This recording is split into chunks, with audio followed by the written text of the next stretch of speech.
Hey everyone, and welcome back to another episode of the Nation's Leaders from Coast to Coast podcast, where we spotlight political figures shaping America's narrative coast to coast. I'm Stephen. And I'm Leah.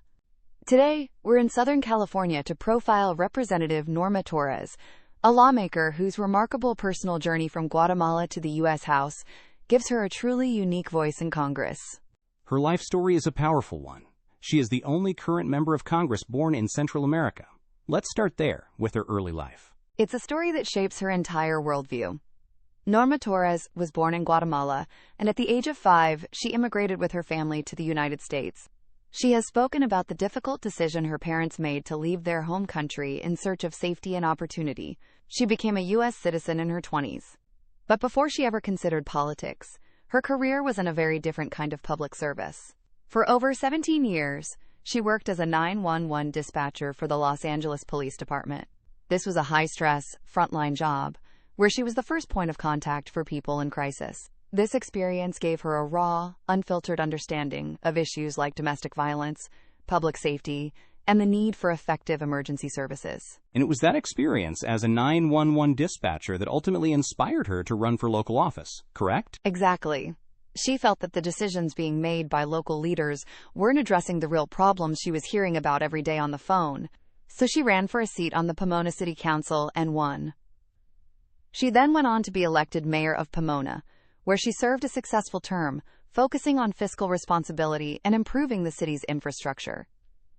Her success as mayor propelled her to the state level, where she was elected to both the California State Assembly and the State Senate. So she has this incredibly comprehensive background, having served at the city, state, and now federal level of government. She was elected to Congress in 2015 and has since risen to a very senior position on the powerful Appropriations Committee. What does her role there involve? As a senior, quote, appropriator, she has a direct say in how the federal government spends its money. The Appropriations Committee is divided into 12 subcommittees that fund different parts of the government, and she serves as the chair of one of them, the Transportation and Housing and Urban Development, or THUD, subcommittee. This makes her one of the most powerful people in Congress on issues of housing and infrastructure. She is responsible for crafting the budget for the entire Department of Transportation and the Department of Housing and Urban Development. This means she's at the center of debates over funding for everything from affordable housing programs and public transit to highway safety and aviation. Given her personal background, she is also a leading voice on immigration and Central American policy. How does her personal story inform her work in that area? It informs it profoundly. She brings an unparalleled level of personal experience and authority to the topic. When Congress debates the root causes of migration from countries like Guatemala, El Salvador, and Honduras, she can speak from first-hand knowledge. She co-founded the Central America Caucus and is a strong advocate for a foreign policy that addresses the underlying issues of violence, corruption, and lack of economic opportunity that force families to flee.